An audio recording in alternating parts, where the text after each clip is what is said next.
How y'all doing?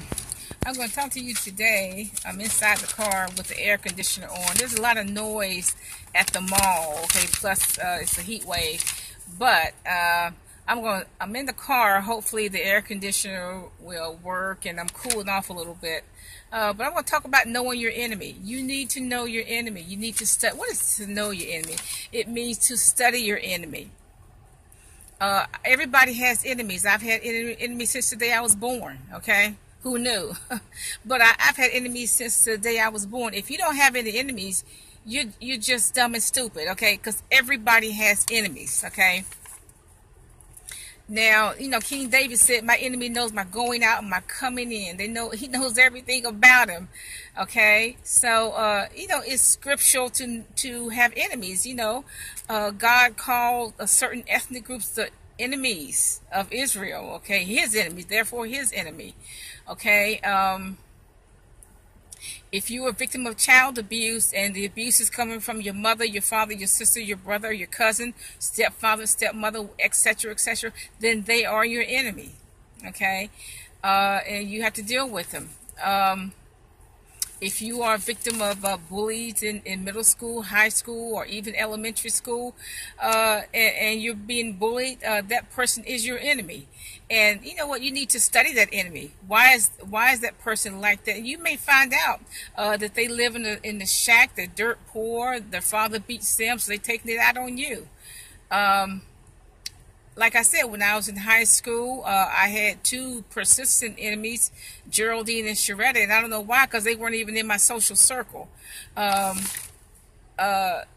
were, if I had never known them, it wouldn't make any difference, because they just weren't in my social circle, but, I interested them. And they were my enemies all throughout high school, and what I think now, I studied them way back then. They were both poor, living in ramshackle houses. And so maybe they were upset, but I also, now that I'm older and some things have happened, I think they were both closet gay people. I don't have anything against gays because there's room enough on this earth for everybody. But I think they were closet gay, both of them were. They probably still are in the closet, okay? Geraldine followed Sharetta around like a puppy. She did everything for her but wipe her butt, and I'm not sure she didn't do that. Okay, but like I said, I think both of them were closet gay women, and they probably still are closet gay. Okay, you may have enemies in the workplace, and you got to deal with that in a different sort of way. You have to go to your next supervisor and deal with that. Okay, if your husband, if you don't have a good feeling, if you're dating someone, if you have a boyfriend or your husband, and it's just not happy. It's not happy. There's anger. There's fussing and fighting. You know what? That person is your enemy. Okay, that husband is your enemy. And look, I'm gonna tell you, that's no marriage at all. That is not a marriage at all. If you have a boyfriend and he has issues and he insults you, you know what? Get rid of that chump. Okay, he is your enemy. He is not your boyfriend. Okay, he's not even your friend. He's your enemy. Okay. And, get rid of, one way I think of getting rid of your enemy is to cut off all communication. And I'm talking about for years to come. Cut off all communication. If you're married to your enemy, there are a lot of options. But see, that's not a marriage. If you got to fight and fuss in the marriage, it's not a marriage, okay? Black men are notorious for not knowing or understanding who their enemy is. So-and-so told them to meet them at 8th and Monroe Street. They go down there, pow, they're dead, gone to hell, and they are a statistic. Their mother or parents or relatives are planning a funeral, okay? But black men are notorious for not knowing who their enemy is, and it surprises me because, there's no love in the streets, okay? In the streets, everybody's your enemy.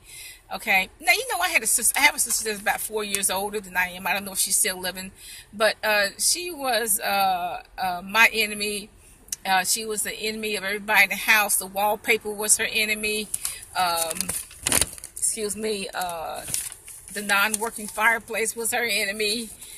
The lawn was her enemy. The stove was her enemy. The refrigerator was her enemy. Everybody was her enemy.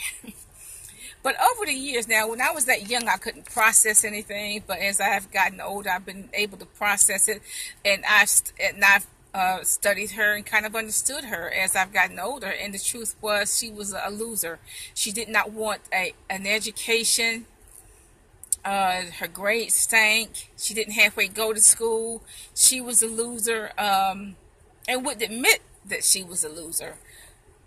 Um, but that was her, basically that was her whole problem. She was just a loser. She, like I said, she didn't even want a basic education. I mean, basic high school education. And how she got a high school diploma is anybody's guess, y'all. I sure don't know. Um, don't know. Okay, but yeah, she was a loser, but she's not going to ever admit it. Probably not. Okay. But I think it's important, if you have an enemy, to study your enemy. And you will eventually have to deal with the enemy. So you may, now some people you can deal with diplomatically, other people you can't.